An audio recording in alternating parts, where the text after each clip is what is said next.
Bom dia, graça e paz da parte do nosso Senhor Jesus Cristo.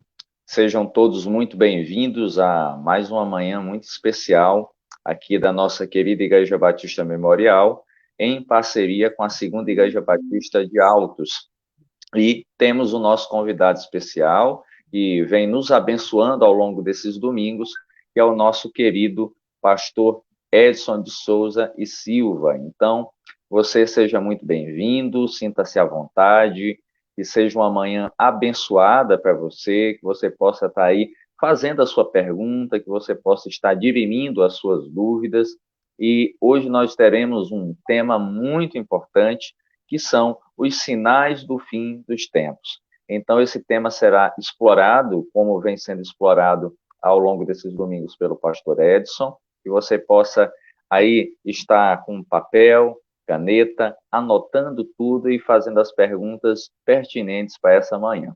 Então, que seja um momento especial para você. Então, a irmã Rita de Cássia já está conosco. Irmã Rita, Deus te abençoe em nome de Jesus. Muito obrigado pela sua presença. Pastor Edson já está deixando nos comentários os livros que serão indicados nesta manhã de domingo, que você já possa estar desde já aí junto. E um detalhezinho para você, você está acompanhando essa live e eu quero que você curta e compartilhe essa live. Não deixe essa live ficar só para você, espalhe essa mensagem para muitas pessoas, para que elas possam ser abençoadas. Então, vamos juntos fazer desta manhã uma manhã muito especial na graça do Senhor. Amém? Dito isso, eu quero convidar você que está aí conosco a orar nessa manhã. Então, eu vou estar orando e nós vamos estar, sim, iniciando os trabalhos dessa manhã. Carvalho Filho, muito bom dia. Irmã Dayana, bom dia. Gabriel, bom dia. Que a graça de Deus esteja sobre vocês. Vamos orar. Paizinho de amor e de misericórdia, nós somos gratos a Ti, ó Senhor, porque o Senhor nos sonda, nos conhece, sabe de cada parte do nosso ser, de cada pensar, de cada sentir do nosso coração. Em nome de Jesus, o Senhor possa estar olhando a nossa confissão dos nossos pecados nesse momento, entendendo que somos pecadores, mas precisamos e pedimos a tua misericórdia e a tua graça sobre as nossas vidas. Que em nome de Jesus nós possamos ser perdoados, mas possamos, acima de tudo, viver em arrependimento contínuo e viver em santidade contínua até a tua volta. Que em nome de Jesus essa manhã de exposição seja uma manhã clara, objetiva, onde possamos sair daqui mais próximos daquilo que a tua palavra, a Sagrada Escritura, tem a nos dizer. Abençoa o pastor Edson, usa o teu servo como instrumento e que a palavra de Deus fale acima de tudo aos nossos corações essa manhã. Que o Senhor nos abençoe. É assim que oramos, no nome santo, precioso e maravilhoso de Jesus Cristo. Amém e amém. Graças nós damos e eu passo a palavra agora para o nosso querido pastor Edson, que vai fazer mais uma vez a exposição nessa manhã deste domingo. Um bom dia a todos que estão nos assistindo. Bom dia, Laqueden. Olha, o Ramon chegou. Já Também deve te ter amo. tomado café. Bom dia também. Ramon está com os olhos inchados ainda. Obrigado. Mas é um prazer estarmos aqui novamente para falarmos hoje sobre os sinais do fim dos tempos. Tá? E eu gostaria que nós começássemos fazendo a leitura de Lucas, capítulo 21. Nós vamos abordar todo o texto de Lucas, fazendo paralelo com outros textos bíblicos, mas eu quero começar com Lucas 21, versos 5 ao 9. Alguns de seus discípulos estavam comentando como o templo era adornado com lindas pedras e dádivas dedicadas a Deus. Mas Jesus disse: disso que vocês estão vendo, dias virão em que não ficará pedra sobre pedra, serão todas derrubadas. Mestre, perguntaram eles, quando acontecerão essas coisas? E qual será o sinal de que elas estão prestes a acontecer? Ele respondeu: cuidado para não serem enganados, pois muitos virão em meu nome dizendo: sou eu, e o tempo está próximo. Não os sigam. Quando ouvirem falar de guerras e rebeliões, não tenham medo. É necessário que primeiro aconteçam essas coisas, mas o fim não virá imediatamente.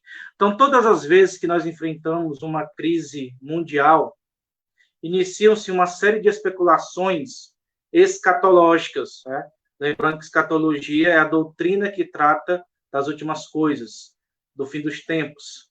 Vários textos, muitas vezes, na maioria das vezes usado fora de contexto, são citados como cumprimento de profecias. E tudo isso demonstra a falta de entendimento bíblico daquilo que seriam os sinais do fim dos tempos. Observe que Jesus diz no texto que não é o fim. Né? Ele usa a palavra grega semeion aqui para sinais, que é a ideia de que acontecimentos que apontarão para o fim. Então, todas essas coisas que Jesus vai falar nos seus sermões proféticos, eles são sinais de que o fim se aproxima, mas ainda não é o fim. Então, quando a gente observa esses fenômenos acontecerem, devemos ficar alerta, porque Jesus realmente vai voltar como prometeu. Tá?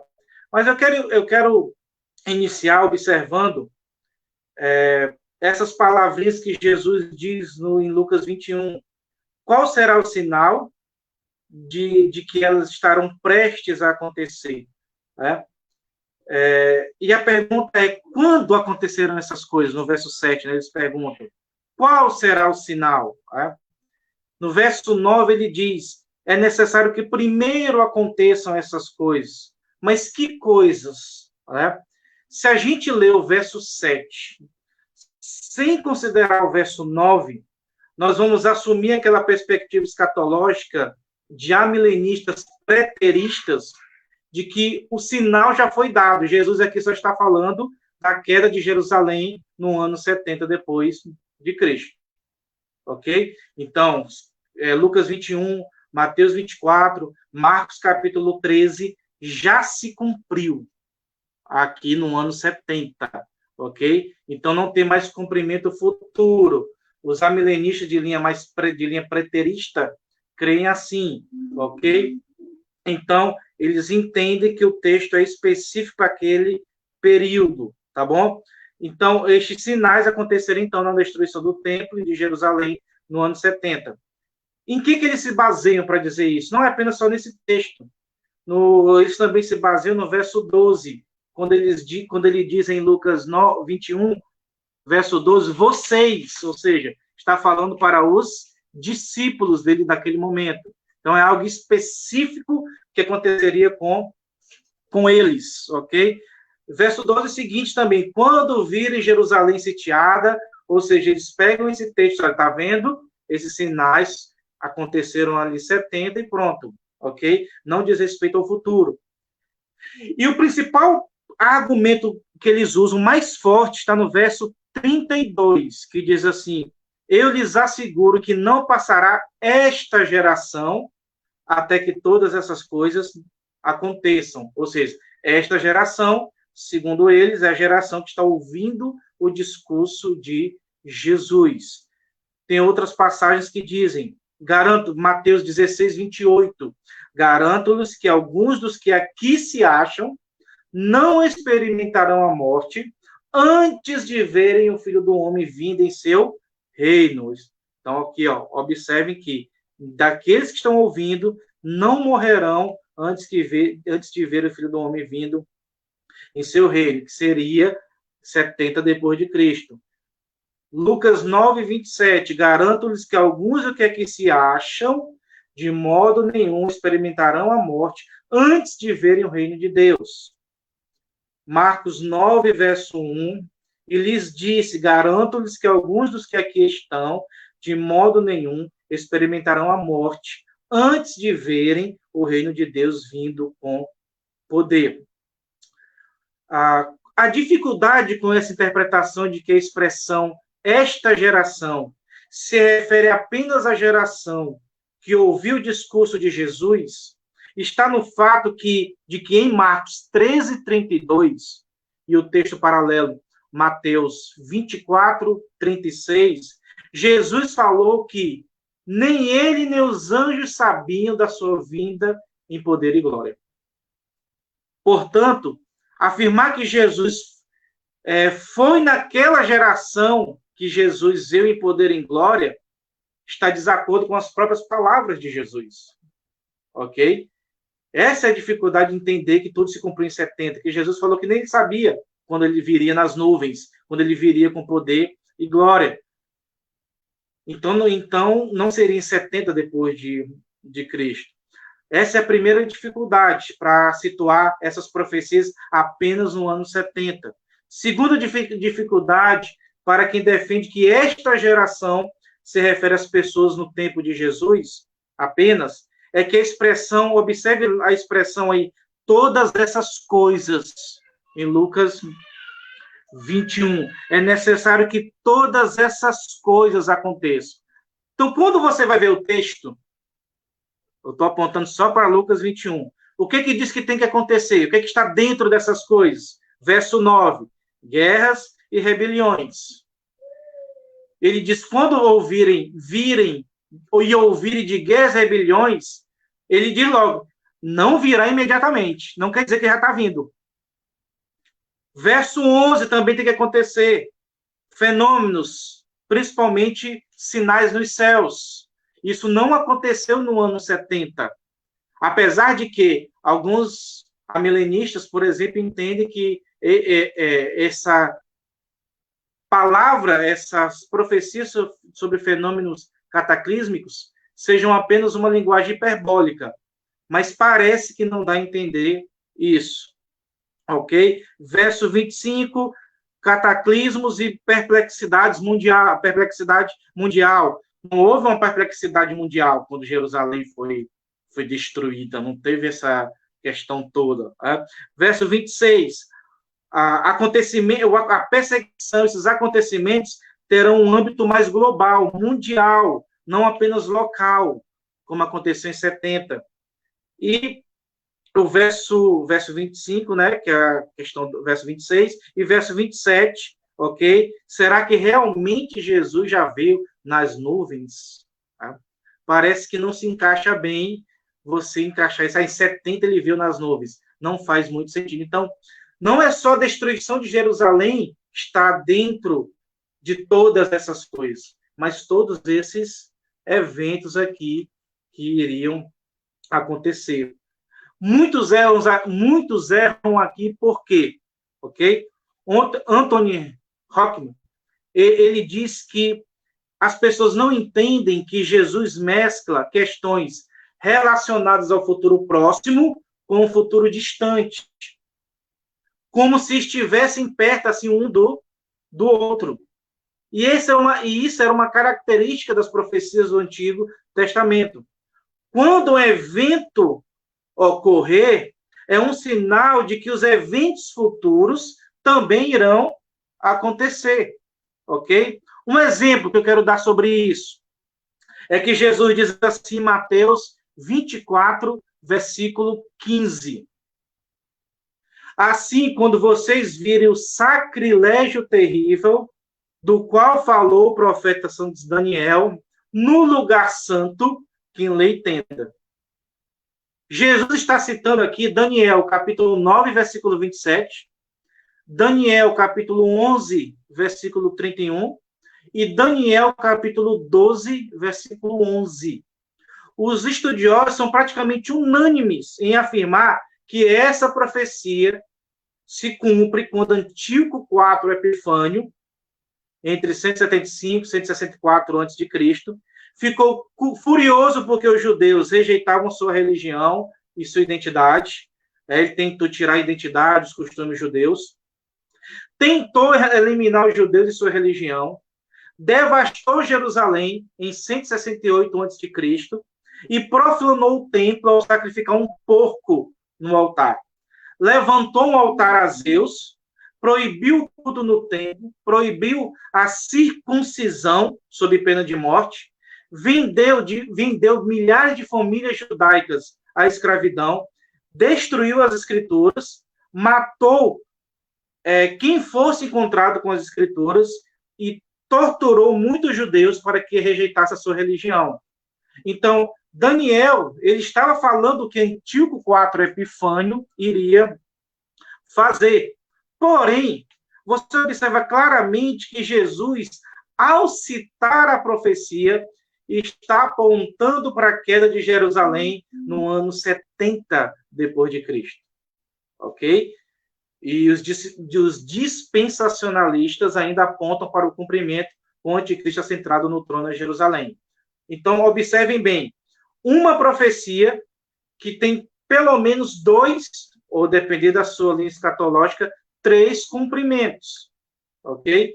Então, essa é uma característica das profecias veterotestamentárias. Então, quando Daniel fala da abominável, do sacrilégio terrível, ele está apontando para Antíoco Epifânio. Mas, ao mesmo tempo, essa profecia está apontando para a queda de Jerusalém 70. E, mais plenamente, isso será se cumprido na grande tribulação, que eu vou falar daqui a pouco, que é a perseguição do anticristo. Então, você vê uma profecia que tem, pelo menos, 3 cumprimentos. Aí você pode observar. Que quando acontece a primeira, é um sinal de que a que vai acontecer mais plenamente será real, acontecerá. Então, isso é uma característica das profecias, de muitas profecias bíblicas. Então, há muitas outras passagens no Antigo Testamento que se cumpriram de forma parcial na volta do cativeiro, ok? O que aponta para um cumprimento mais pleno no futuro. Isaías 105, que foi o texto que nós lemos, a partir do verso 17, ali Isaías fala da volta do cativeiro, mas você observa que ali, do jeito que está lá, seja literal, figurado, não aconteceu com Israel. Então, os israelitas, então, entenderam que aquela profecia é futura. Ela falava da volta do cativeiro, mas só plenamente cumprida no futuro. Então, é uma característica das profecias. Então, o melhor entendimento dessas passagens nos é dada por Irmã Ridderbos, no livro dele, A Vinda do Reino, da editora Cultura Cristã. Eu sintetizo aqui o que ele diz. Ele fala o seguinte: estas palavras de Jesus condensam a realidade de sua morte e ressurreição e a sua volta final em glória. As pessoas, no tempo de Jesus, viriam o poder do reino de Deus quando testemunhasse a ressurreição de Jesus. Ao mesmo tempo, essas palavras proferidas por Jesus indicam que a ressurreição é a garantia da vinda do reino de Deus com poder na parousia, que é a sua segunda vinda. O que ele quer dizer? Que quando Jesus falou que essa geração, muitos ali não morreriam enquanto não visse a vinda do reino, Jesus está se referindo à ressurreição. De que quando Cristo ressuscitasse, eles viriam o poder do reino de Deus. Seria o grande sinal. Observe nos evangelhos que Jesus, toda vez que ele faz um milagre, que ele expulsa um demônio, ele diz: é chegado o reino de Deus. O evangelho de João, ele é estruturado em torno de 7 sinais que apontam para a vida do reino. E o grande sinal qual seria? A ressurreição corporal de Jesus. Então, o que Ridderbos quer dizer? Que quando Jesus fala esta geração, a ideia de que esta geração, aquela geração, já veria sim o poder do reino de Deus ao ver Cristo ressuscitar. Mas essa vinda do reino só seria completa quando Cristo voltasse em poder e glória. Então, nós podemos dizer o seguinte, que esses sinais começam com a queda de Jerusalém em 70, mas depois disso haverá outros sinais que apontarão para a proximidade da vida de Cristo. Então, Anthony Huckman, ele traz alguns alertas importantes sobre estes sinais, que é bom a gente ficar atento. Primeiro, tentar usá-los como modo de datar o tempo exato da volta de Cristo. Não é porque você percebe alguns sinais que podem apontar para a vinda do reino de Deus em poder e glória, com Cristo vindo nas nuvens, que você tem que ficar procurando encaixar eventos ou pessoas nas profecias. Nós não podemos fazer isso. Então, esse não é o propósito dos textos escatológicos de Jesus. Segundo, alerta que ele nos dá: tentar construir um cronograma exato dos acontecimentos futuros. Nós também temos que ter muito cuidado com isso. Os dispensacionalistas chegam a fazer um cronograma literal de como as coisas vão acontecer. A gente não sabe. A gente não sabe como é que é exatamente como as coisas acontecerão. Há muitas dúvidas sobre os detalhes de como essas coisas se sucederão. Né? Terceiro, os sinais revelam que até a volta de Cristo haverá uma antítese contínua entre o reino de Deus e os poderes do mal. Tanto as profecias escatológicas de Jesus, quanto o livro de Apocalipse mostra isso, que a igreja, ao longo entre a vinda de Cristo e a sua segunda vinda, passará por tribulações, passará por sofrimentos, ok? Então, essa antítese, o reino dos homens contra o reino de Deus, ela sucederá até a volta definitiva de Cristo. Quarto, os sinais dos tempos pedem uma decisão. Quando você vê os sinais, você tem que parar para pensar e refletir como está a sua vida diante de Deus. Porque se os sinais estão se cumprindo, estão acontecendo, como a queda de 71 deles, um desses sinais, quer dizer que Cristo é o grande profeta de Deus, que a palavra de Deus é autêntica, ela é verdadeira, você tem que tomar uma decisão. E, por último, os sinais dos tempos requerem uma vigilância constante dos crentes. Algo que eu vou falar mais no final, tá bom? Então, primeiro, o que é claro que nós precisamos saber acerca da vinda de Jesus? Independente da corrente escatológica, essas coisas aqui sobre a segunda vinda são claras. Primeiro, a vinda de Jesus será pessoal e visível, em grande poder e glória. Mateus 16, 27 diz: pois o Filho do Homem virá na glória de seu Pai, com seus anjos, e então recompensará a cada um de acordo com o que tenha feito. Então, você observa aí, ela será pessoal e visível, com grande poder e glória. 1 Tessalonicenses 4, 16. Porquanto o Senhor mesmo, dada a sua palavra de ordem, ouvida a voz do arcanjo e ressoada a trombeta de Deus, descerá dos céus. Então, isso é claro. A vida de Cristo será pessoal e visível, em grande poder e glória. Segundo, a sua vida será súbita. Mateus 24, verso 44. Por isso, ficai também vós apercebidos, porque a hora em que não cuidais, o Filho do Homem virá. 2 Pedro 3,10. Virá, entretanto, como ladrão o dia do Senhor. Ou seja, os sinais, eles apontam para o fim, mas eles não nos dão o direito de cronometrar ou datar o fim. Porque a vida de Jesus vai ser súbita, de repente. Ok? Terceiro, não sabemos quando Cristo voltará.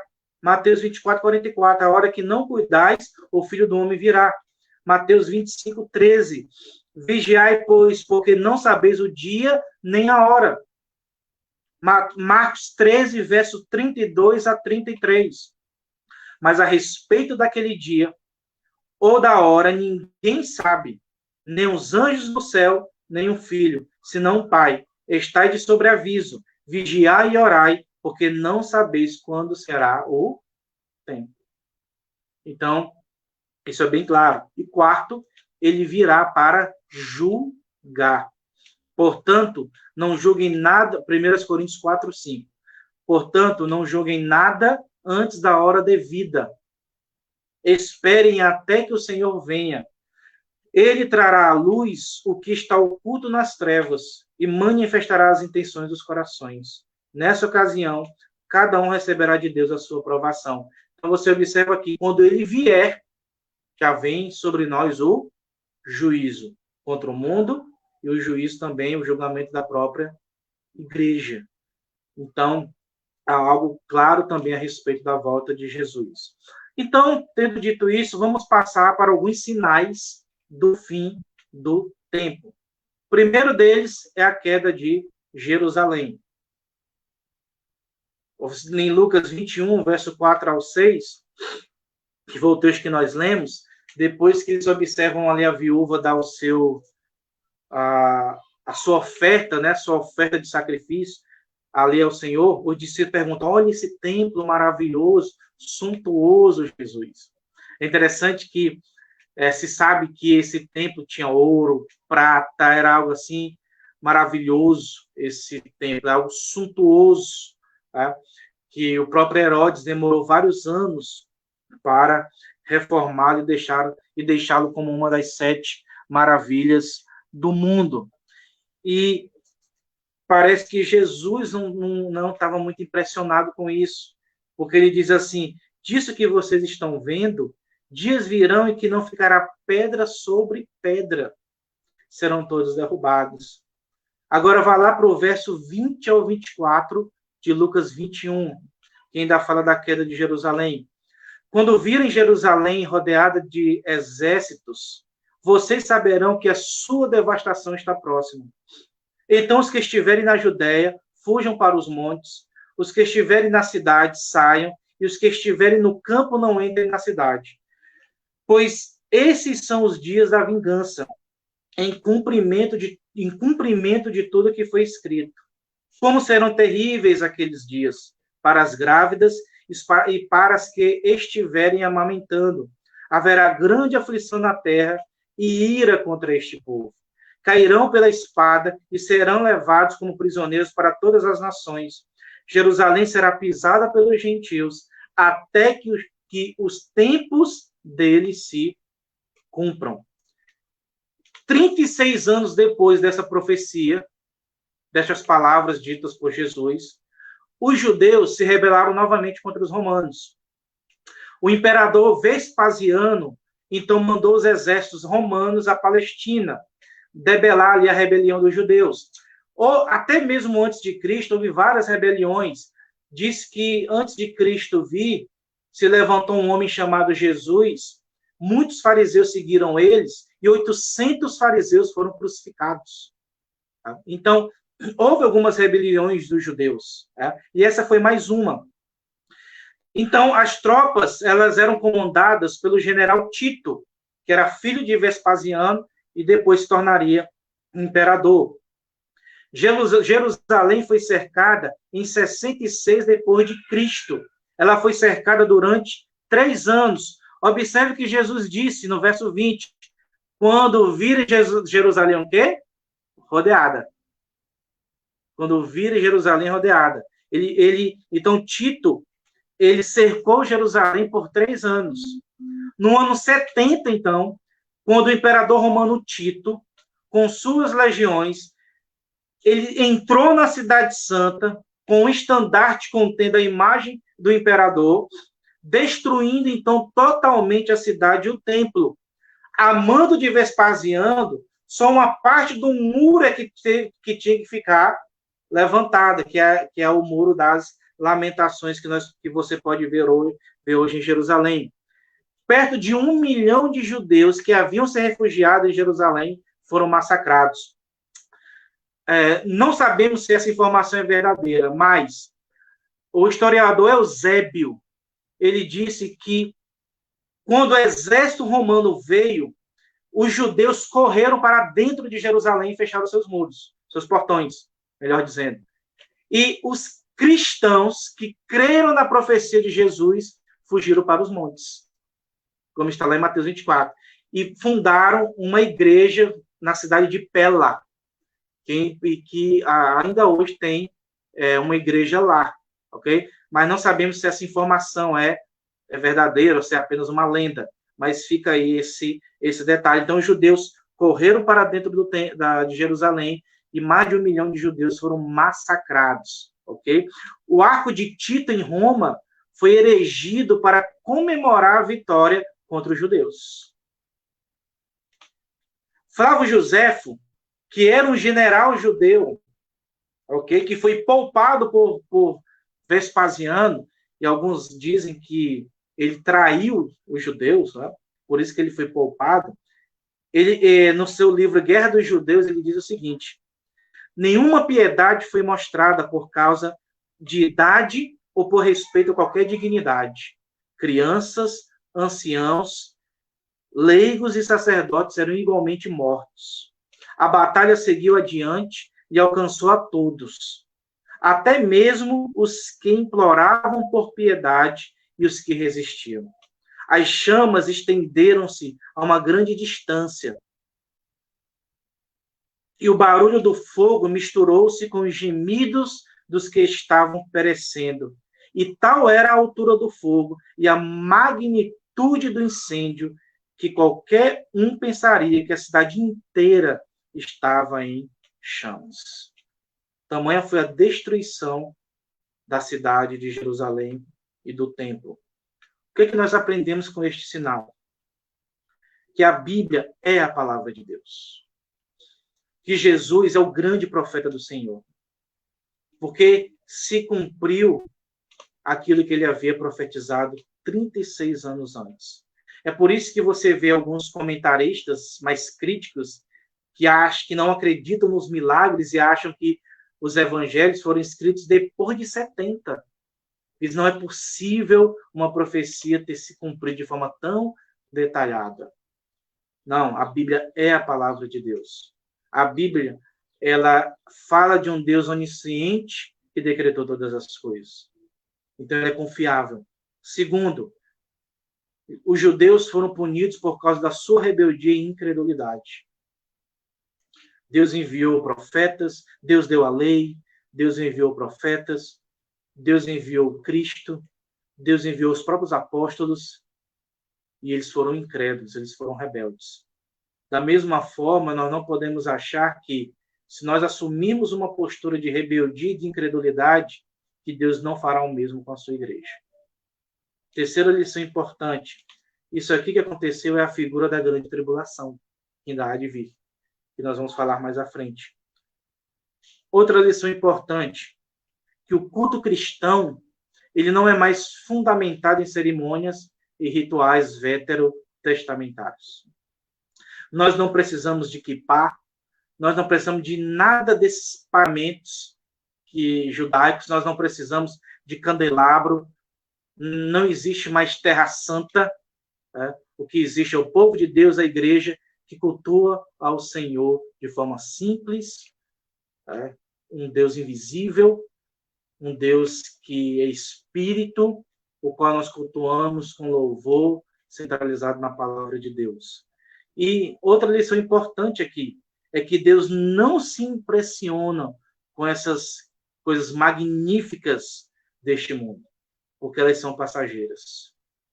Nós podemos apreciá-las, são belas, mas não é o mais importante, não é o essencial para a igreja. Muitas vezes nós gastamos tanto dinheiro para deixar o templo suntuoso, quando que nós poderíamos investir muito mais na obra missionária. Deus não se impressiona, porque não vai ficar pedra sobre pedra dessas construções humanas. Segundo sinal. Esse segundo sinal também é interessante.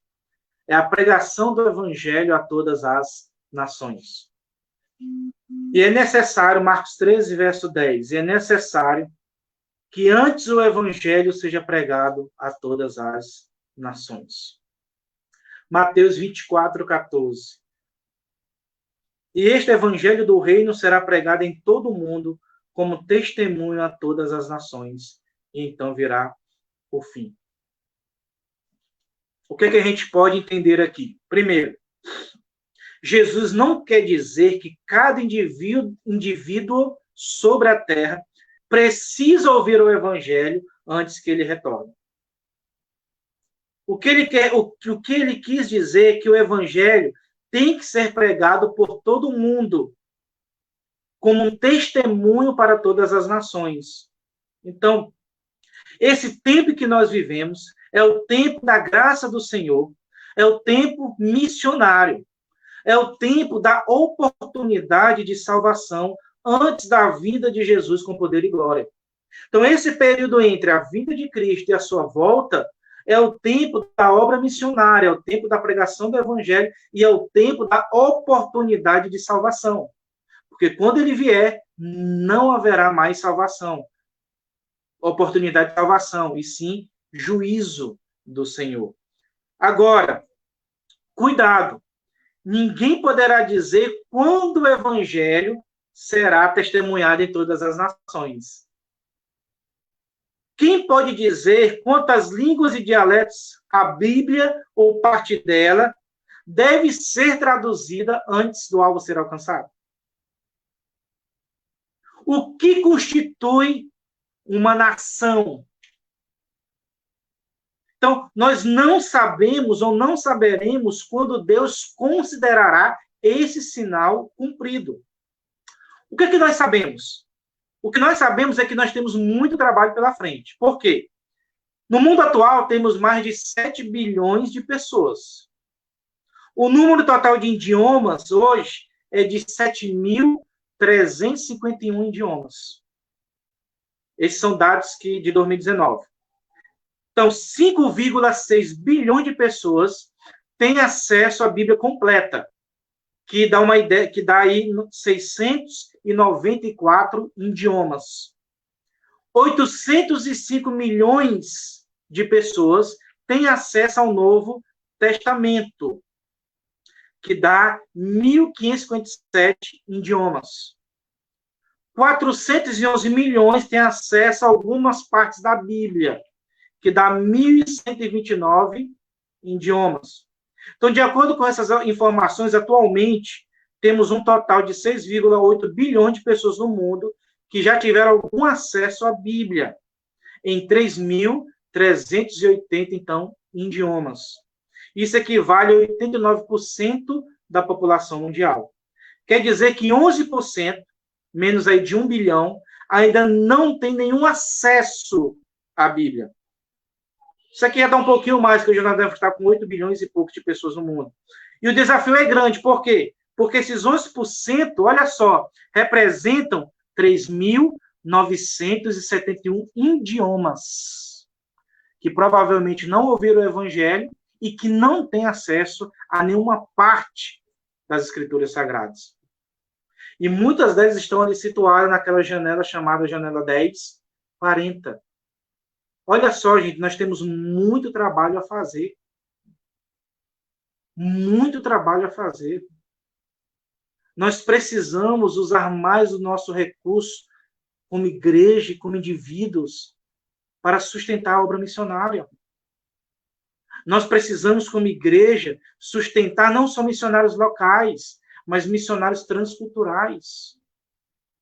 Nós precisamos, no orçamento da nossa igreja, ter mais a maior porcentagem na obra missionária.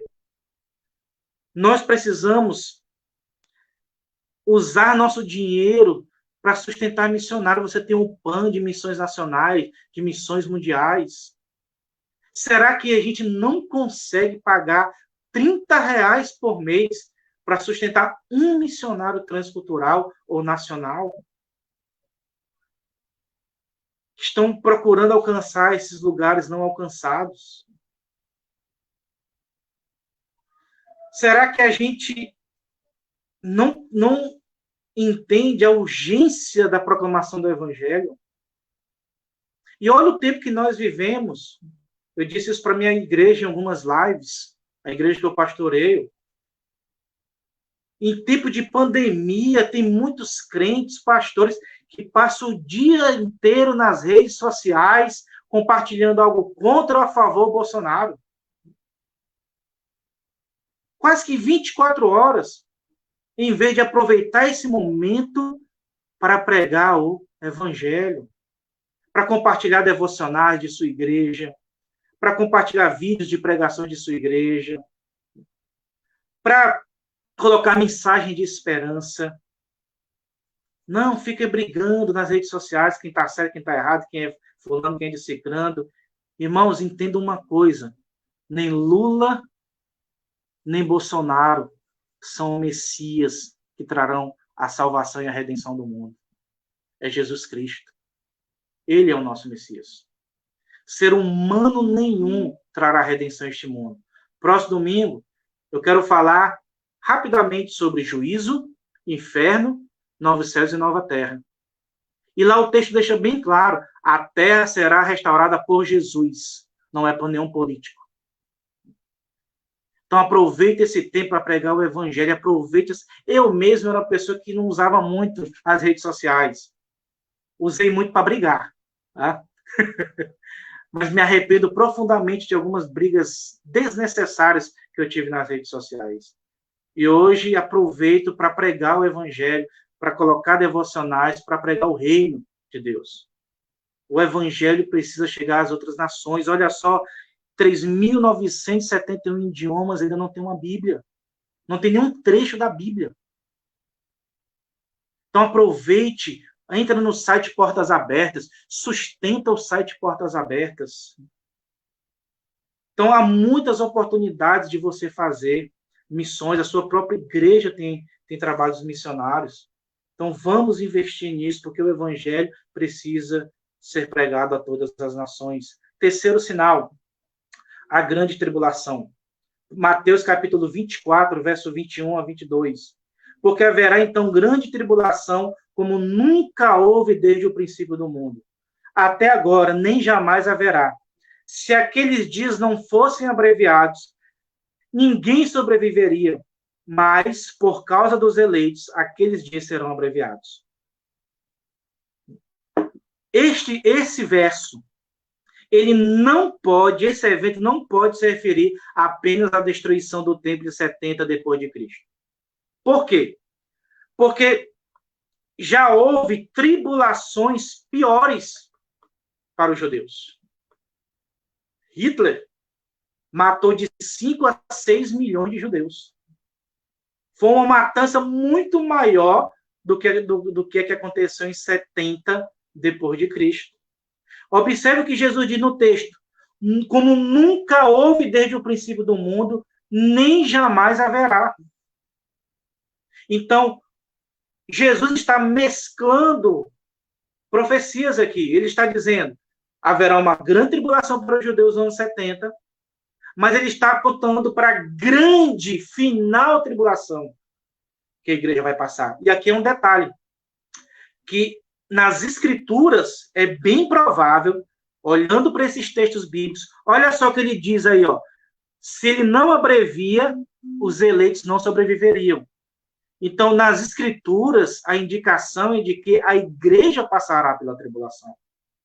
Porque senão ele não falaria aqui dos eleitos. Ele abrevia a tribulação por causa dos eleitos. Desculpa, Ramon, mas você vai passar pela tribulação, a não ser que você morra antes. Ô, Cristo. Então, é um bálsamo. Então, gente. Você falou, Ramon, tem 2, mas é um bálsamo essa sua frase. Você vai passar pela tribulação ou você vai morrer antes? Eu tô me sentindo aqui reconfortável. Então, observem só.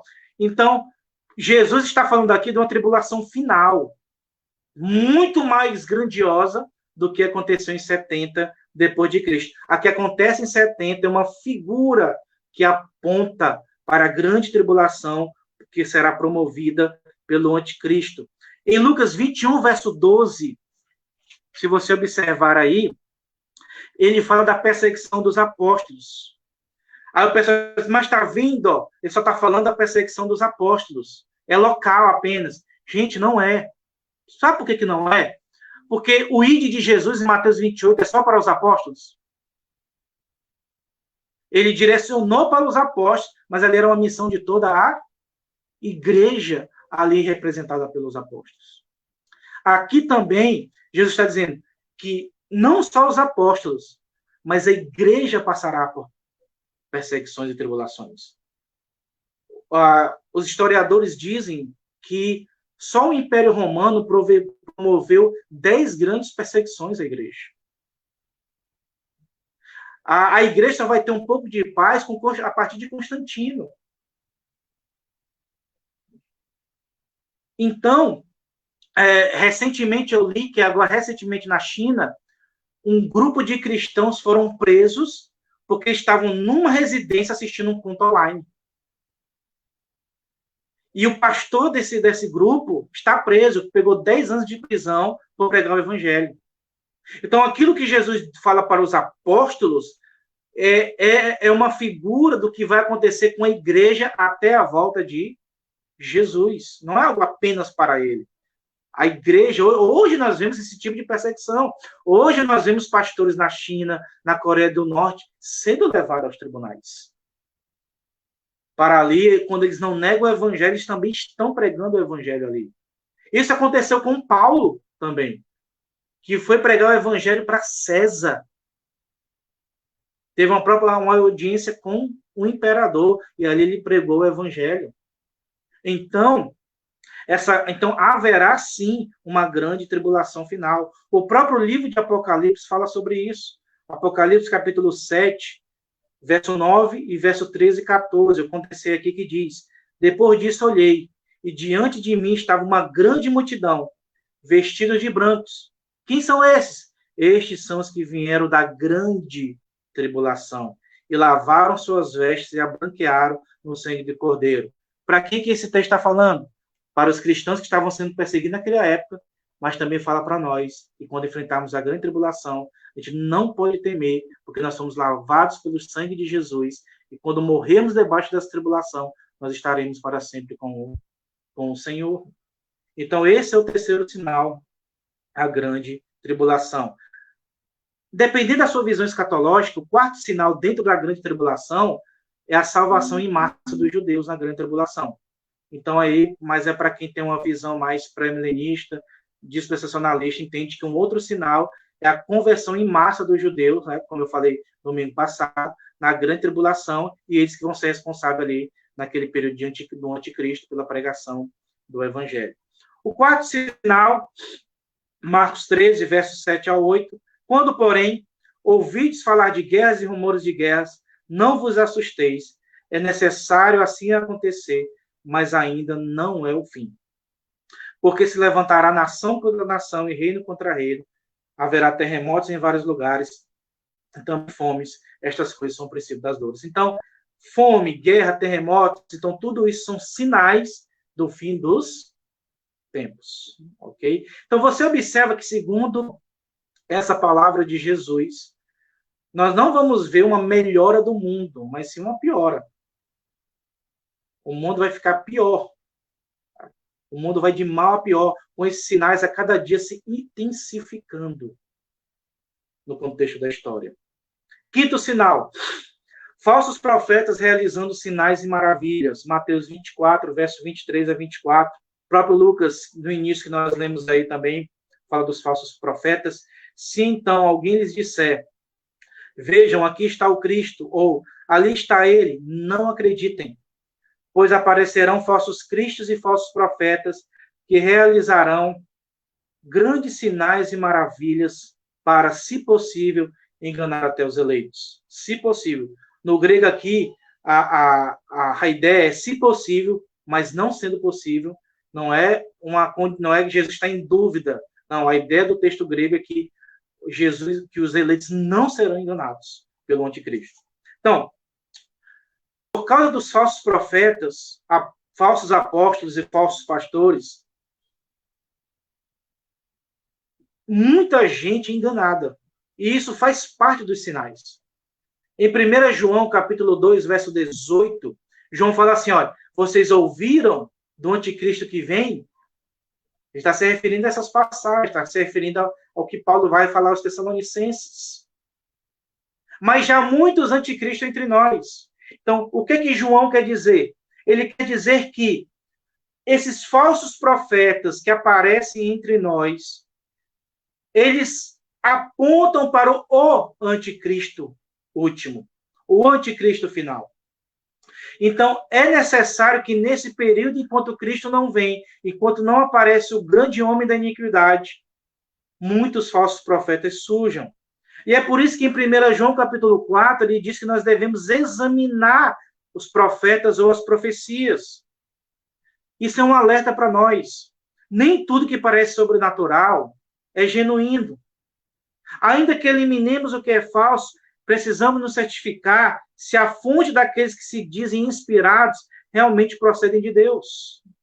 É necessário que nós julguemos tudo que nós ouvimos na igreja, tudo que nós ouvimos em outras comunidades cristãs, nas redes sociais. Nós somos alertados para o fato de que nem tudo que procede da igreja procede de Deus. Não é porque a pessoa tem um título de pastor, profeta ou apóstolo, que ele é de Deus. Mesmo que ele apareça com sinais, prodígios e milagres. Julgar é necessário. Mateus 7, 21, 22 e 23. Ali muitas pessoas vão se aproximar do dia do julgamento e dirão, mas eu profetizei em teu nome, mas eu fiz milagres em teu nome. E Deus dirá, afasta-te de mim, eu não os conheço, vocês não são crentes genuínos. Irmãos, quando você ouvir alguém falar que não podemos julgar pregadores, lembre-se de 1 João 4:1. Lá manda sim julgar o que eles falam. Nós devemos julgar sim. Somente quem tem uma comunhão genuína com Deus, que conhece as Escrituras a fundo, vai conseguir discernir os falsos profetas. Pare de ficar ouvindo pregadores que não pregam a verdade. Você está dando ouvido a Satanás, a falsos profetas. Pare de ficar ouvindo músicas ditas cristãs só porque ela é bonita. Mas você sabe que fere um princípio bíblico.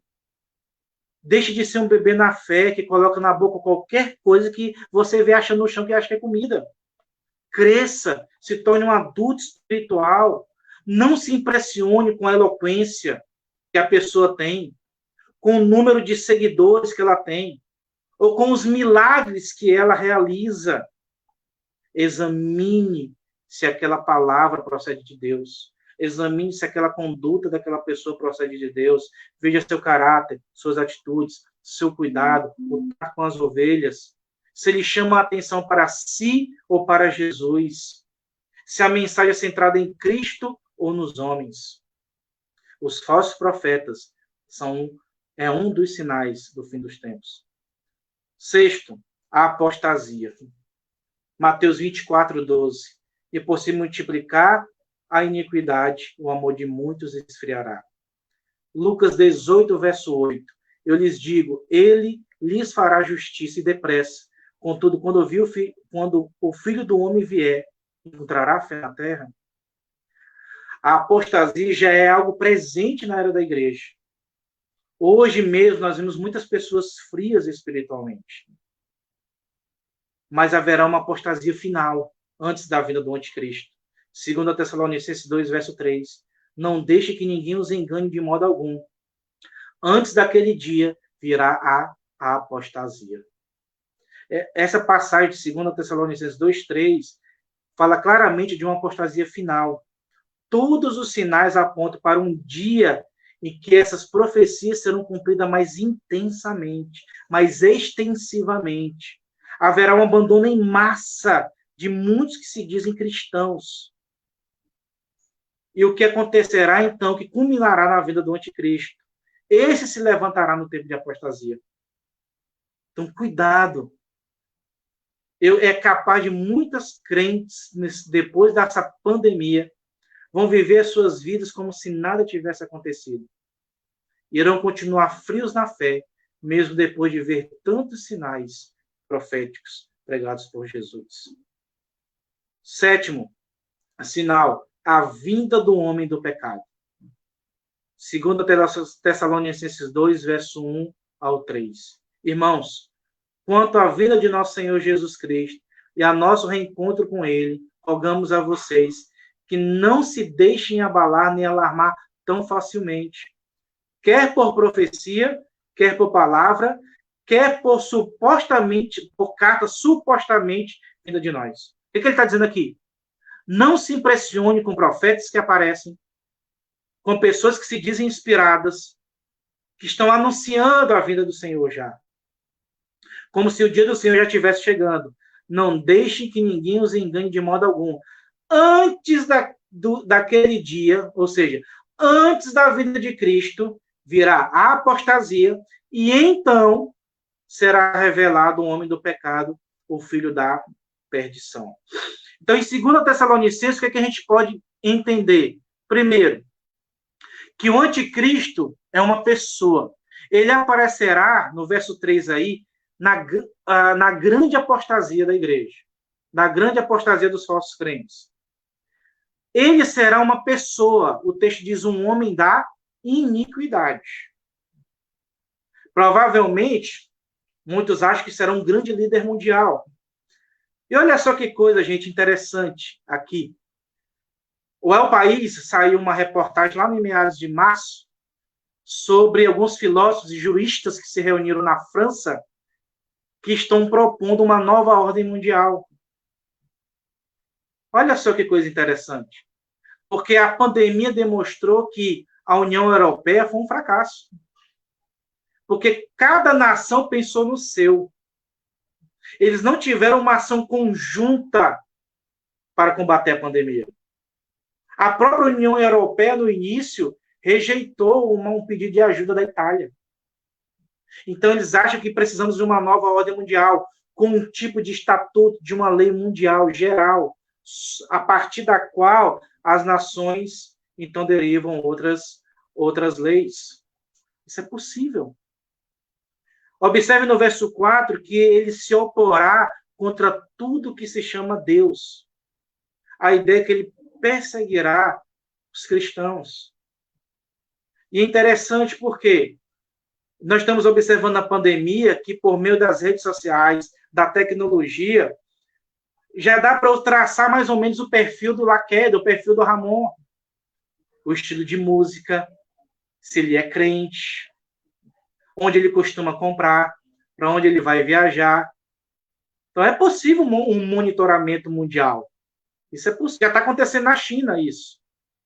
Para medir a temperatura das pessoas. Então, ele se oporá, perseguirá a igreja. Então, isso é fácil, esse tipo de, vamos dizer assim, esse tipo de perseguição mundial. Verso 4, ele se assentará no santuário de Deus, proclamando Deus, se proclamando Deus. Ele vai pedir adoração a si mesmo. Em Apocalipse, você vê que a besta é a figura dos imperadores ali naquela época, que arrogavam para si que eram divinos. E aqueles que não se prostravam diante deles morriam. Como aconteceu com muitas pessoas naquela época. Então, a ideia é que o anticristo vai querer ser considerado, vai se considerar Deus, vai pedir adoração, e os cristãos e as pessoas que não se prostrarem a ele serão mortas. É claro que os pré-milenistas entendem o verso 4 de outra maneira. Eles entendem que o anticristo governará de Jerusalém. Mas as outras linhas escatológicas entendem que aqui é uma metáfora para a ideia de ele se considerar Deus. E assim pedir adoração. Verso 6 diz que algo está detendo. Agora aqui, irmãos, ninguém sabe o que está detendo. Tá? Só a igreja das Tessalônicas que sabiam. Que Paulo disse que falou para eles. Alguns acham que é a pregação do evangelho a todas as nações. E quando o evangelho chegar a todas as nações, então é isso que está detendo o anticristo.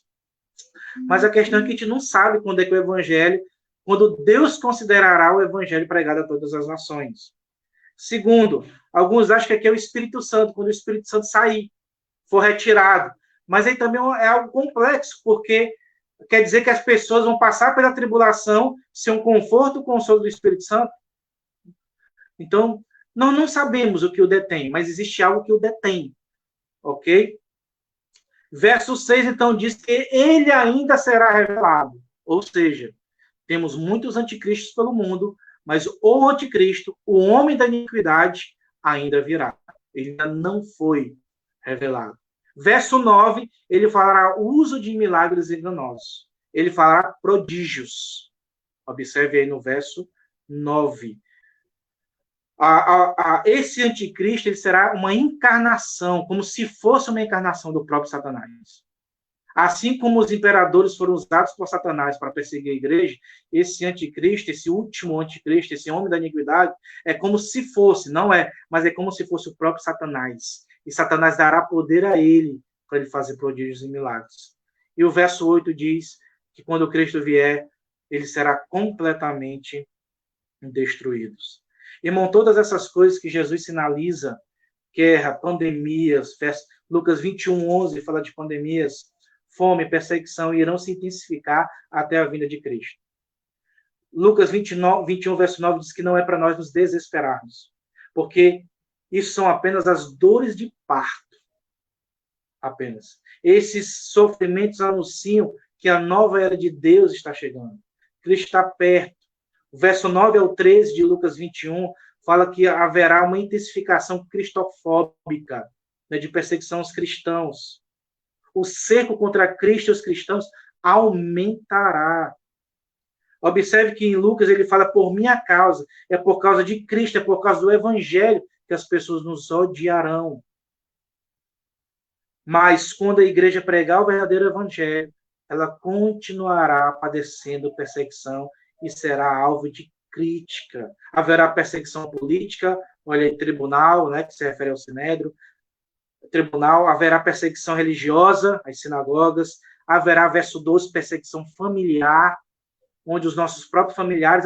Hoje nós já enfrentamos isso. Quando você se converte, a sua família não abre os braços. Glória a Deus, você agora é crente. Pelo contrário. Na maioria das vezes, eles duvidam da sua conversão, eles caçoam da sua conversão, e muitas vezes as pessoas da sua casa são o seu próprio marido, a sua própria esposa, é o seu próprio filho. Irmãos, qual é o propósito de tudo isso, desses sinais? Lucas 21, verso 13. Para testemunharmos sobre a vinda de Cristo. Em Filipenses 1, 12 a 14, Paulo estava na prisão e aproveitou essa oportunidade para testemunhar. Hoje também nós estamos na prisão. Nós estamos encarcerados em nossas casas. Nós temos que aproveitar o tempo para testemunharmos do Evangelho. Precisamos evangelizar. Olhe que é uma pré-condição para a volta de Cristo, o Evangelho pregado a todas as nações. Não que cada indivíduo vai se converter, mas que o Evangelho tem que chegar em todos os povos, em todas as línguas. É o nosso dever, a nossa responsabilidade. Eu quero concluir essa primeira parte respondendo a seguinte pergunta para você que é crente: como se preparar para o fim do mundo? Em Mateus, capítulo 24, verso 32 a 35, diz assim: aprendam a lição da figueira. Quando seus ramos se renovam e suas folhas começam a brotar, vocês sabem que o verão está próximo. Assim também, quando virem todas estas coisas, saibam que ele está próximo, às portas. Eu lhes asseguro que não passará esta geração até que todas essas coisas aconteçam. O céu e a terra passarão, mas as minhas palavras jamais passarão. Como foi nos dias, Mateus 24, vai a partir do verso 37, que eu estou lendo. Como foi nos dias de Noé, assim também será na vida do Filho do Homem. Pois nos dias anteriores ao dilúvio, o povo vivia comendo e bebendo, casando-se e dando-se em casamento, até o dia em que Noé entrou na arca. E eles nada perceberam, até que veio o dilúvio e os levou a todos. Assim acontecerá na vida do Filho do Homem. 2 homens estarão no campo, um será levado e o outro deixado. 2 mulheres estarão trabalhando no moinho, uma será levada e a outra deixada. Portanto, vigiem. Vigiem, porque vocês não sabem que dia virá o seu Senhor. A palavra vigiar aí, Lade explica que a palavra vigiar não significa guardar. Eu sou crente, vou sentar no meu banquinho e esperar o dia de Cristo voltar. Não é isso. A ideia de estar acordado, desperto. Não significa que uma atitude intelectual apenas. Eu creio que Cristo vai voltar. Mas uma qualidade moral ou uma prontidão espiritual para a volta do Senhor.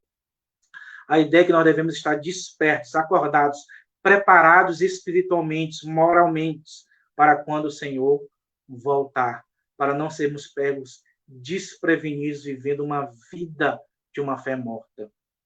Ele continua, mas entendam isto, se o dono da casa soubesse a que hora da noite o ladrão viria, ele ficaria de guarda e não deixaria que sua casa fosse arrombada. Assim também vocês precisam estar preparados, porque o Filho do Homem virá numa hora em que vocês menos esperam. Quem é, pois, o servo fiel e sensato, a quem o seu Senhor encarrega de sua casa para lhes dar alimento no tempo devido? Feliz o servo a quem o seu Senhor encontrar, fazendo assim quando voltar. E lá no final do verso 51 ele diz, ele o punirá severamente, lhe dará lugar com os hipócritas, onde haverá choro e ranger de dentes, para aqueles que não estiverem preparados. Então, como está preparado para a vida de Cristo? Servindo ao Senhor, aos irmãos e ao mundo com seus dons e talentos. Porque haverá uma grande prestação de conta dos crentes diante do Senhor. Segundo, cultivando uma vida de oração. Seja como um sentinela que vela pela cidade para ver se o inimigo está chegando. Então, cuide de sua vida espiritual. Terceiro, não negligenciando a sua vida espiritual. Cultive uma vida de oração, de leitura das Escrituras, uma vida ética diante do Senhor, obedecendo a palavra, de comunhão com a igreja, e pregue o Evangelho. Então, o propósito do sermão escatológico de Jesus não é nos mostrar os eventos futuros para adivinhação. Muita gente tenta encaixar os eventos no cenário mundial, como eu falei. Devemos entender que o ódio, o conflito, as guerras, pandemias e fomes continuarão a acontecer, caracterizando que a vida de Cristo é certa. Na verdade, Jesus está querendo nos encorajar a resistir ao mal e permanecer firmes na fé. Mesmo que as circunstâncias fiquem mais difíceis, devemos sempre estar prontos, mantendo a nossa esperança em Jesus. A lição principal é esta. Mesmo diante das catástrofes e das crises, permaneça fiel a Cristo. E se por acaso você que está me ouvindo hoje não é um crente em Cristo Jesus, e você está se perguntando agora, e eu que não sou crente, como eu me preparo para este último dia? João 5:24 diz, o próprio Jesus falou isso. João 5:24. Eu lhes asseguro, quem ouve a minha palavra e crê naquele que me enviou, tem a vida eterna e não será condenado, mas já passou da morte para a vida. Se você crê em Cristo como Senhor e Salvador de sua vida, abandonar os seus pecados e viver uma vida consagrada ao Senhor, você estará preparado para a volta de Cristo. Que Deus abençoe.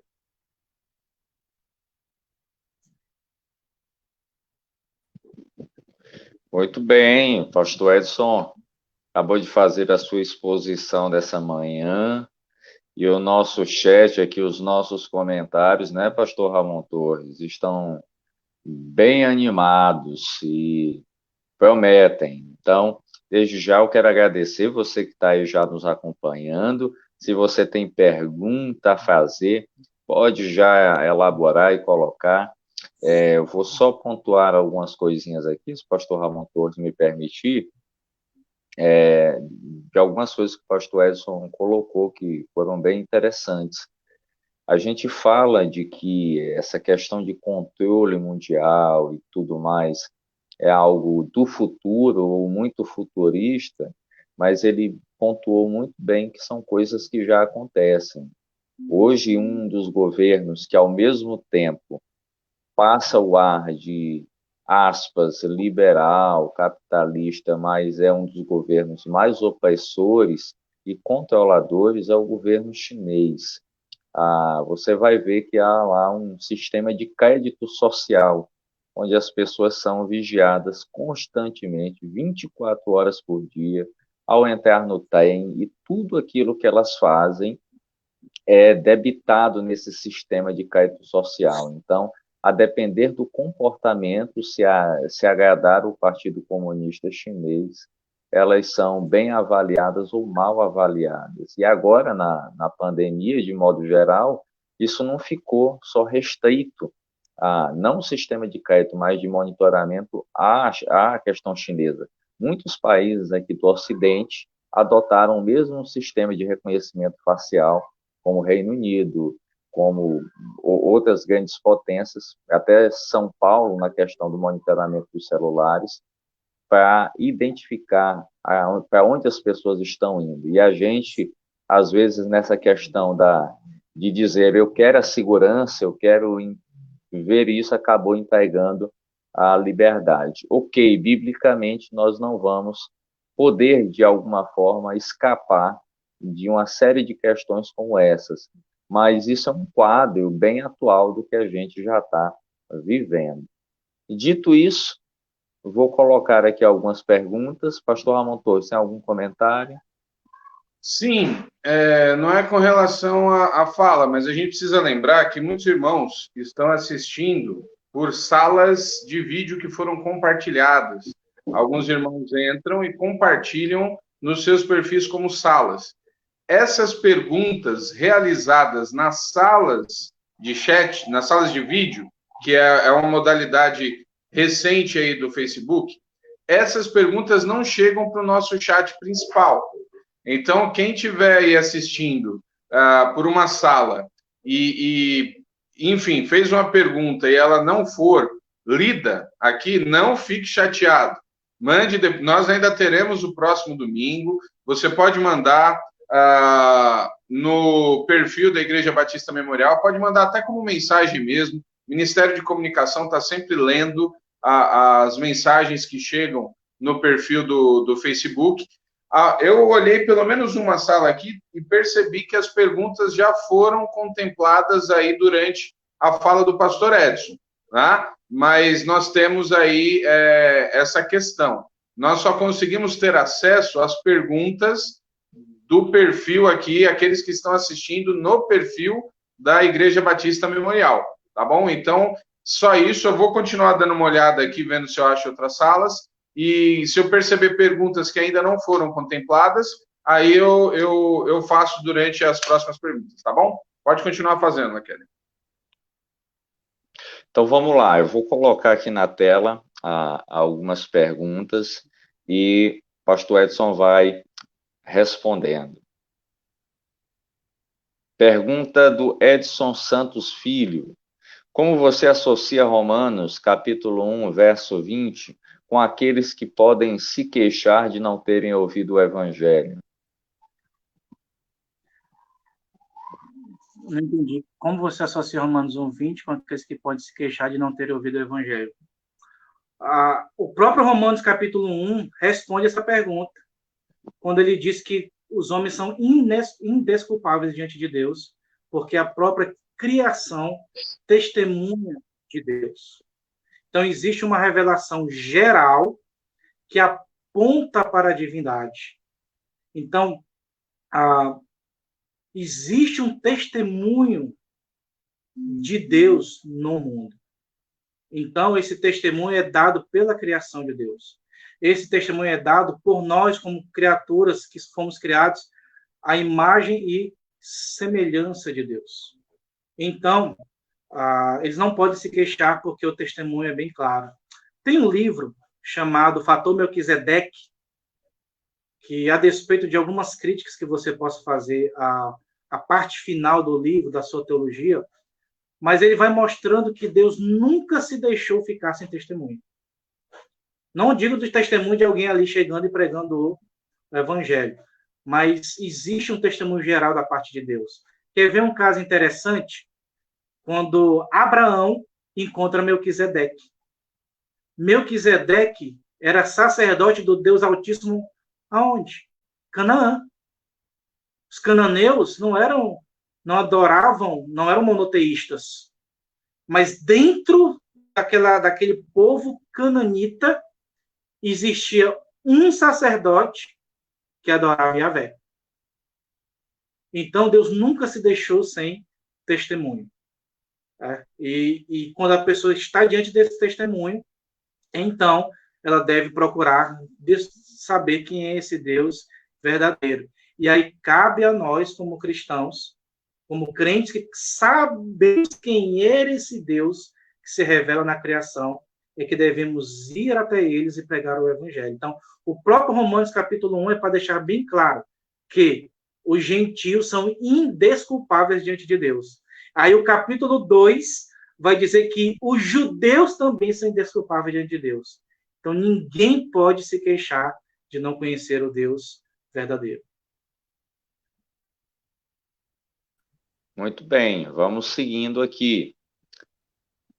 Pergunta do Gabriel de Souza. De acordo com o milenismo, não há mais distinção entre igreja e Israel. Qual seria o sentido de Deus ainda preservar a nação de Israel como fez após o Holocausto? É razoável dizer que não há mais promessas para os judeus que deverão ser cumpridas antes do fim? Pois é, Gabriel. Boa pergunta. É por isso que eu não sou um milenista 100%. Que confissão! Meu Deus! Eu tenho muita dificuldade de achar que ainda não haverá algum tipo de papel de Israel no futuro. Tenho muita dificuldade. Eu não afirmo categoricamente, mas eu tenho muita dificuldade de achar que não. Agora, a minha concepção é que haverá uma conversão em massa dos judeus no futuro. Haverá uma conversão em massa. Não acredito na terra de Israel, que será novamente a Terra Santa, que o templo será reconstruído. Então, para mim, a preservação dos judeus é porque, como Paulo diz em Romanos 9, 10 e 11, Deus ainda está salvando os judeus, a despeito de os gentios terem sido enxertados, e nós vivemos a plenitude dos gentios. Então, eu creio que haverá no futuro uma conversão em massa dos judeus. Na verdade, o Saião já disse que está havendo uma conversão em massa de judeus em Israel e por várias partes do mundo. Hoje nós já temos judeus messiânicos, que são judeus que preservam as suas tradições, mas creem que o Messias é Jesus Cristo. Eles celebram a Páscoa quando dá no tempo e celebram a ceia do Senhor. Então, na perspectiva milenista, eu entendo que a preservação de Israel é, para mim, um sinal de que Deus ainda tem um plano para eles, mas não no sentido como os pré-milenistas creem. Eles creem que o papel dos judeus será na grande tribulação, quando muitos se converterão, e na tribulação eles pregarão o evangelho. Mas é por causa dessas passagens, como você citou, é que eu não consigo ser 100% amilenista. Muito bem, vamos seguindo aqui. Vamos lá. Independente da corrente escatológica, qual a abrangência da grande tribulação no mundo? Será geral ou poderemos tê-la como local? Pergunta aí do pastor Sóstenes Diogo dos Santos. É como eu falei, até a volta de Cristo, nós teremos tribulações no mundo. Na época dos apóstolos, na igreja primitiva, até o ano 4 de Tito, de Nero até Diocleciano, perseguição. A igreja padeceu muita perseguição, sendo que algumas regiões foram mais intensas do que outras. Por exemplo, aquele grupo de igrejas que escreve as suas cartas, a intensa perseguição daquelas pessoas. Muitos ali, que é bem provável que ele eram novos cristãos padecendo perseguição, ele escreve aquela carta para consolá-los e falar que o sofrimento faz parte. Então, até a volta de Cristo, haverá perseguições ao redor do mundo. Até um dia desse, o Brasil, vamos dizer assim, não padecia tanto perseguição. Mas quando o evangelho chegou no Brasil, padeceu muita perseguição. A própria Igreja Católica perseguiu os cristãos. Em corrente, os crentes foram perseguidos. Então, a ideia é essa. Haverá tribulação, perseguição, sofrimento para os cristãos locais, algumas regiões mais intensas do que outras, em algumas regiões com mais liberdade religiosa do que outras, até a grande apostasia. Ali será a grande tribulação. E essa tribulação será global. Ela será por todo o mundo, não apenas locais. Então, a grande tribulação será global.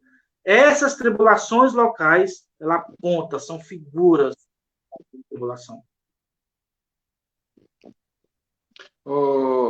Tem uma pergunta aqui de uma das salas de vídeo, do Jerry Miner, diz o seguinte: o grande discurso escatológico de Jesus está em Mateus 24, 22. Está em Mateus 24, né? Que foi o que você estava...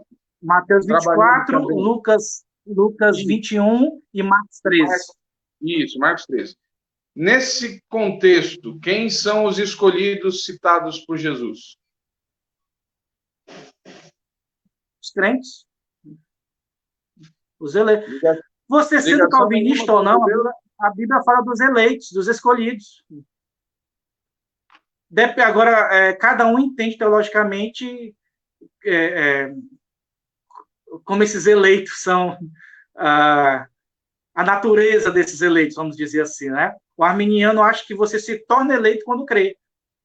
Para os calvinistas, não. Deus tem um número de eleitos que ele já escolheu antes da fundação do mundo, e esses eleitos, então, no tempo e na história determinado por Deus, se converterão ao Senhor. Então, independente de você ser arminiano ou calvinista, o eleito são os crentes. São os crentes. Aí é que você precisa fazer... Olha só o que eu estou procurando mostrar para vocês. Independente da linha escatológica, se você não for preterista, achar que até o capítulo 19, 20 de Apocalipse já aconteceu tudo, né?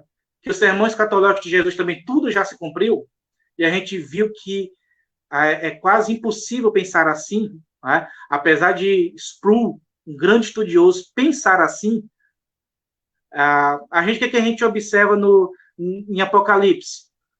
Que quando houver a perseguição do anticristo, os escolhidos, os eleitos, que não têm a marca da besta, o que é a marca da besta no texto? É aqueles que não se dobram ao anticristo, que não adoram o anticristo. Esses são os eleitos, os escolhidos que passarão pela tribulação, porque eles não se dobraram diante da besta. Então, os eleitos aí, os escolhidos, são os crentes verdadeiros, aqueles que não vão se prostrar diante do anticristo. Eu acredito até que um pouco dessa questão, desta pergunta, tem a ver com as questões citadas aqui, não é nem sobre os crentes, mas essa questão judeu, não judeu, como você mesmo colocou. A gente vive no Brasil um negócio muito, muito maluco, né?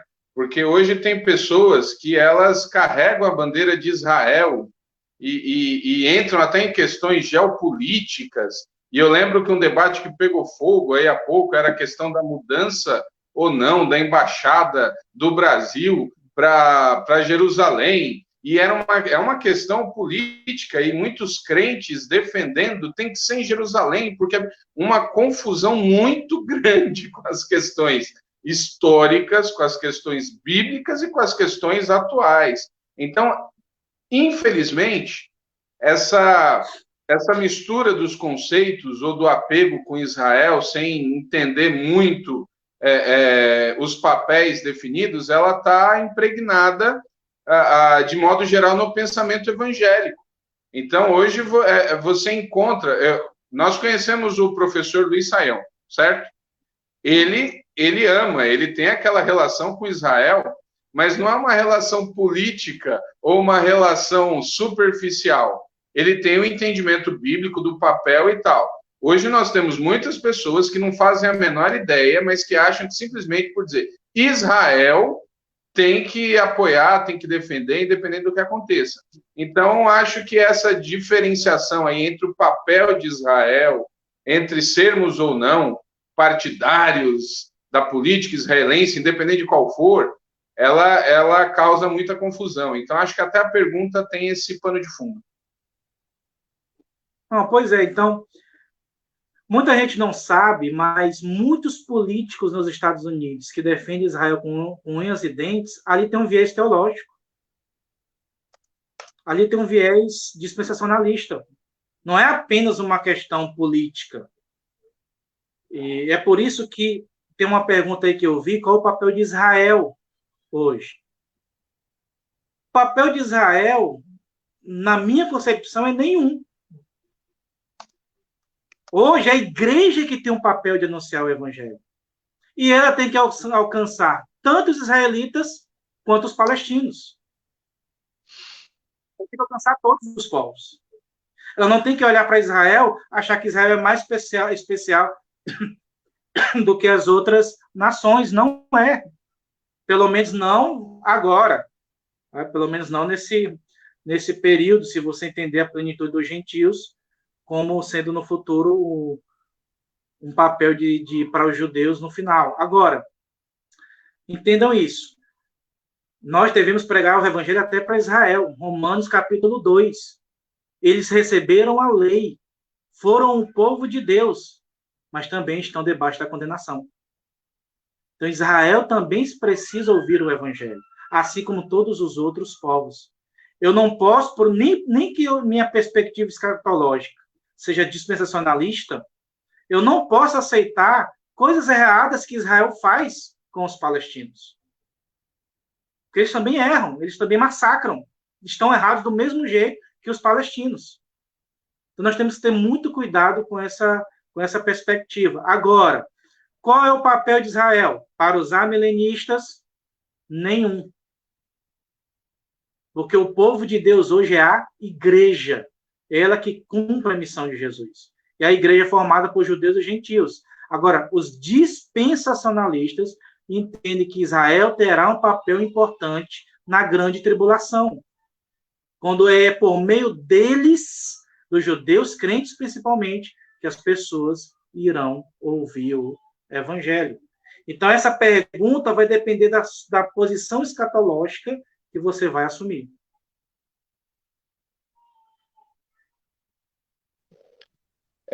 Eu acho que é importante também a gente ressaltar que há também uma bandeira política teológica em relação à Palestina, da mesma forma.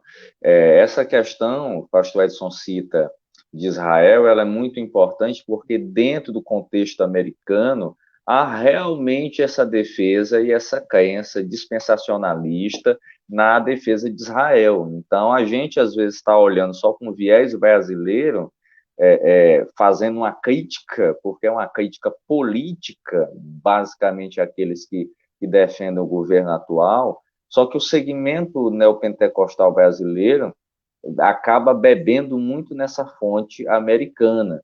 Só que os americanos, até de ordem conservadora, têm essa defesa. E o pastor Edson bem pontuou que para os amilenistas não há essa relação, igreja é igreja. O que falta, e eu acho que é bem legal o que nós estamos fazendo essa exposição mesmo bem ampla, bem geral, e trazendo mesmo essa compreensão acerca dos quadros, né, do entendimento, das várias posições. O que acaba é que a gente, seja qual posição for, acaba acompanhando ela sem ao menos saber o que a gente tá crendo, o que a gente tá vendo, né? Então, às vezes as pessoas... Oi? Não, que tem um detalhe importante, você citou aí a questão americana, você tem uma mistura de muitos americanos que, na verdade, têm origem judaica, que fazem parte da cúpula de governo americana. Não só agora, estamos falando de... quando os judeus se espalham, nós temos muitos desses que chegam e fazem a vida, e nós temos, não sei quantos sabem, o sistema bancário norte-americano está na mão de famílias com origem judaica. A cultura norte-americana, quando você pega a questão cultural, os grandes estúdios norte-americanos, os grandes diretores norte-americanos, eles são judeus. Por isso, inclusive, que você tem uma obra no cinema, a Steven Spielberg, ele tem origem judaica, fez a Lista de Schindler. Você tem esses grandes filmes sobre o nazismo, eu não estou dizendo contra, são obras maravilhosas, mas você tem uma questão que no Brasil não tem. Você tem uma questão norte-americana de que, na verdade, boa parte da influência política e cultural, a gente fala muito da guerra cultural no Brasil, da questão do marxismo cultural, os Estados Unidos têm uma questão judaica lá, muito forte, que no Brasil não tem. Então, só pontuando, essa visão e essa defesa norte-americana de Israel, ela não é só a questão política ou teológica. ela tem a questão de que, de fato, e nós sabemos que os judeus, eles carregam a sua cultura, eles carregam todo esse bojo cultural e a defesa. Então, os Estados Unidos têm uma questão com Israel também, que vem meio do fato deles serem judeus. Estou falando da questão cultural, da cúpula, dos governantes, não de agora, mas isso vem desde a independência dos Estados Unidos. Então, é um ponto que nós, como Brasil, não temos. Nós não temos essa influência de... Existem, obviamente, grandes famílias judaicas aqui, mas a relação ela é diferente. No Brasil, eu vejo muito mais como essa questão teológica, dispensacionalista, ou até mesmo pela falta de conhecimento neopentecostal a respeito de tudo, pela grande mistura, porque a gente tem pastores aí. Bom, gente, nós temos o Templo de Salomão em São Paulo. O Edir Macedo agora usa todo o equipamento judaico. Daqui a pouco eles vão começar... Eu tenho medo, daqui a pouco eles vão começar a matar ovelha lá dentro. Eu não duvido, né? E aí é mesmo mistura, é desconhecimento, é falta de conteúdo teológico. Então, eu só queria pontuar que nos Estados Unidos você tem uma ligação nacionalista de sangue mesmo com a questão judaica. Apenas, não estou nem dizendo que está certo ou errado, só estou lembrando de um detalhe que às vezes a gente ignora aqui no Brasil. Só para pontuar também, por mais que no Brasil nós não tenhamos, como o pastor Ramon falou, essa ligação, essa cultura judaica tão enraizada, nós temos a cultura teológica, e aí cada um concorde ou discorde, neopentecostal. A igreja brasileira, ela é uma igreja que, primeiro, ela nasce com um protestantismo de missão e com um viés bem americano, e isso traz um bojo cultural americano / também judaico dentro do seu contexto teológico. E hoje a igreja brasileira ela é maciçamente formada, estatisticamente, por neopentecostais. Eles bebem de onde? Eles bebem do neopentecostalismo americano, que está intimamente entrelaçado com as questões judaicas. E aí isso entra todo o bojo que nós conservadores criticamos das relações corretas ou não. Então, essa bandeira de Israel, ela passou a ser uma bandeira que ela está ali entrelaçada em questões teológicas e em questões partidárias, porque o americano ele vai entender teologia e política como algo que é um só. Então, eles vão entender o seu presidente como um representante do Senhor, eles vão entender Israel como algo que está ali na sua questão profética, e isso é trazido para o Brasil. Qual o grande perigo, e aí vale os dois lados, é da gente não partidarizar nem Israel, nem a Palestina, porque aqueles que são de esquerda vão pegar a Palestina e vão partidarizar e dizer a Palestina é massacrada, tal, tal, tal. E Israel, para aqueles que são conservadores direitistas, é isso, isso e isso. E aí nós também, Ramon, é verdade, é isso que eu ia dizer. Tem gente que partidariza. Se você for a favor de Israel, você é de direita. Se você não for, você é de esquerda. Nada a ver. E não tem nada a ver. O que nós estamos aqui colocando, e aí para as pessoas que estão nos acompanhando, é que o conhecimento histórico da causa, ele é muito importante para que você defina. Então, assim, o que nós estamos trazendo luz sobre o texto bíblico, sobre a história. Quando o pastor Ramon trouxe, ele fez um apanhado muito legal da questão do cinema americano, da questão bancária e as suas relações. Em São Paulo também há uma comunidade judaica expressiva, e que carrega esse bojo, como também em outros lugares do Brasil, no sul do Brasil, os alemães e assim por diante. O que eu volto a dizer, o que a gente tem que trazer para o contexto brasileiro é que a nossa visão teológica ela não pode ser contaminada com a nossa visão político-partidária. A partir do momento que a minha visão político-partidária ela contamina a minha visão teológica, eu perco o meu senso profético de ser igreja. Porque todo o meu discurso teológico ele vai ser um discurso pensado entrelaçado com o político do momento.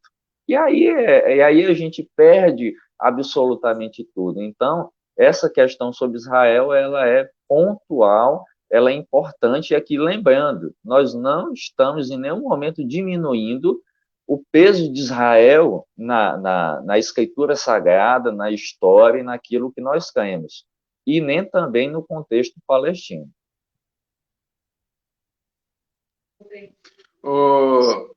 Estou vendo aqui o avançar da hora, já estamos comprometendo o almoço de alguns, né? Mas tem uma pergunta aqui, viu, pastor Edson, da Madalena, e não dá para fugir dela, não. Eu queria que você falasse um pouquinho, porque ela está perguntando aqui dos famosos 144 mil. E eu queria que você desse aí uma fala sobre esse número que já gerou tanta coisa, inclusive os testemunhos de Jeová. Então, eu queria aí que a gente encerre. Lembrando, gente, que ainda temos o próximo domingo. O pastor Edson já comentou aqui de algumas coisas que ele vai falar. Eu tenho muito interesse sobre as questões do novo céu e da nova terra. Nós vamos ver aí na próxima semana. Mas a Madalena, que inclusive é da IEC de Teresina, irmão Eduardo aqui, está perguntando sobre isso. Eu estou vendo gente de vários lugares, inclusive tem gente lá de Curimatá, rapaz, terra querida para mim. O Edmilson e a Gessinilha estão acompanhando aqui. Então, para encerrarmos em grande estilo, querido pastor Edson, fale um pouco sobre os 144 mil. Alguns pensam que esses 144 mil é uma referência aos gentios salvos. Outros pensam que esses 144 mil fazem parte dos judeus que serão salvos, que passarão pela grande tribulação no futuro. Já outros entendem que simboliza os judeus salvos ao longo da história, tá bom? E aí é importante a gente entender que quando você vai para o texto de Apocalipse, capítulo 7, que ele lista as 12 tribos de Israel, observe que faltam duas tribos, a tribo de Efraim e a tribo de Dan. Por que essas duas tribos são omitidas? Porque elas estavam envolvidas com idolatria. É como se o João estivesse dizendo que aqueles que se dobram perante o imperador, que estão envolvidos com idolatria, não fazem parte do povo de Deus. Aparecem duas tribos lá, José e Levi. Então, quando você percebe que essas duas tribos são omitidas, então você percebe que a interpretação não é literal. Não é literal. Então, dificilmente aí seria o número dos fiéis judeus e por aí vai. Então, ou literalmente, que seriam os judeus que vão se converter na grande tribulação. Quando você pega o Apocalipse, ele fala dos 12 apóstolos e fala das 12 tribos. Tá bom? 12 vezes 12 multiplicado por 1.000 dá 144 mil. E a simbologia é importante na Bíblia. Os 12 tribos de Israel representam quem? Israel. Os 12 apóstolos representam quem? A igreja. 144 mil é um número na Bíblia para completude. Na Bíblia. Completude. Então, 144 mil é a multiplicação ou a junção de judeus e gentios. Então, eu entendo que 144 mil é uma referência à ação total e completa de Deus ao longo da história. E esses 144 mil representam os crentes, tanto vindo do judaísmo, quanto vindo do mundo gentil. Então, é um símbolo da igreja de Deus. E esses 144 mil é que passam pela tribulação. Então, não pode ser literal, como alguns acham que é étnico, esses 144 mil mesmo, é as 12 tribos mesmos sendo convertidas. Não é, porque Adão e Efraim não estão incluídas entre essas 12 tribos.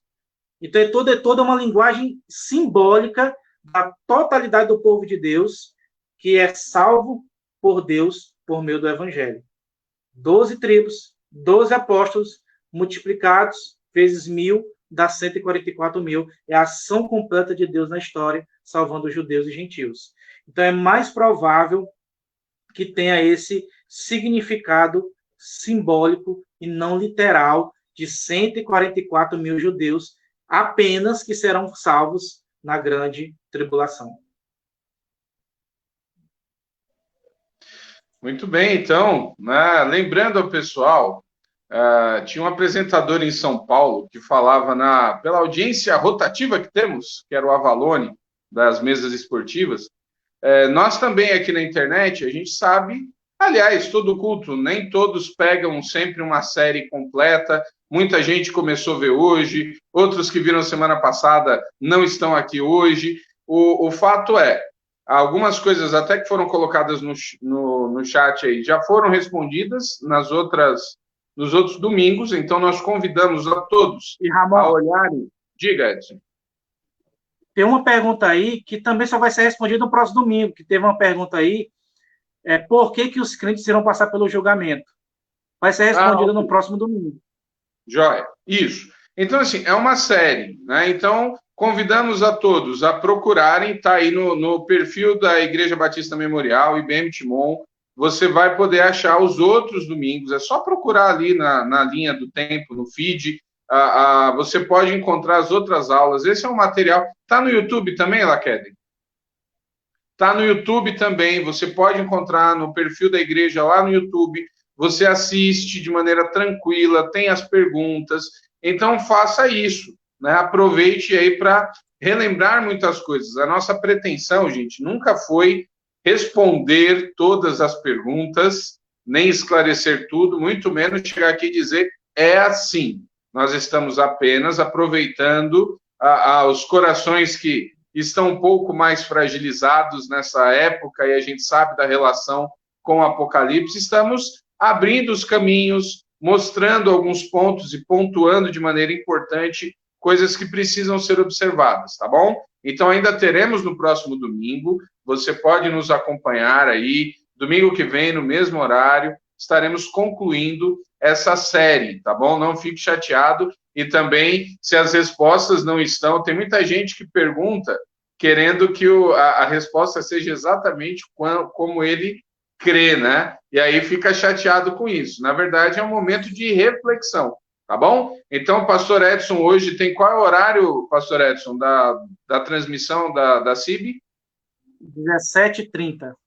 Às 17h30, uma hora antes da nossa. Hoje nós também temos às 18h30 pelo perfil aqui da Igreja Batista Memorial. Durante a semana temos aí várias programações. O pastor Edson também todo dia coloca uma reflexão no perfil dele, tem os estudos. Nós aqui também da Memorial, então agradecemos aos irmãos de outras igrejas que estão acompanhando.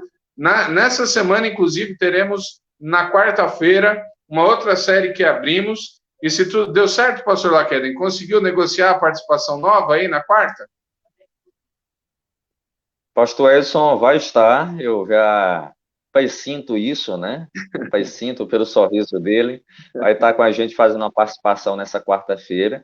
Se o pastor Ramon me permitir, eu também tenho um outro anúncio. Esse anúncio é do Conversas Teológicas, uma parceria, que o pastor Ramon também vai participar, ele está sabendo agora, mas vai dar certo. Estou sabendo agora, tá bom. Sabendo agora. Muito bem, continue informando.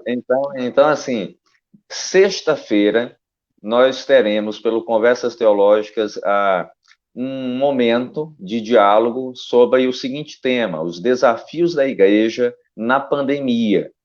Esse desafio e toda essa temática vai ser discutida no Zoom para aqueles que estiverem se inscrevendo ao longo da semana no Conversas Teológicas ou também se inscrevendo lá no Música Cristã do Brasil ou com o pastor Edson. Então, nós teremos esse diálogo com o pastor Edson, com o pastor Ramon Torres e com o pastor Walter Júnior, que é professor do Seminário Teológico Batista do Sul do Brasil.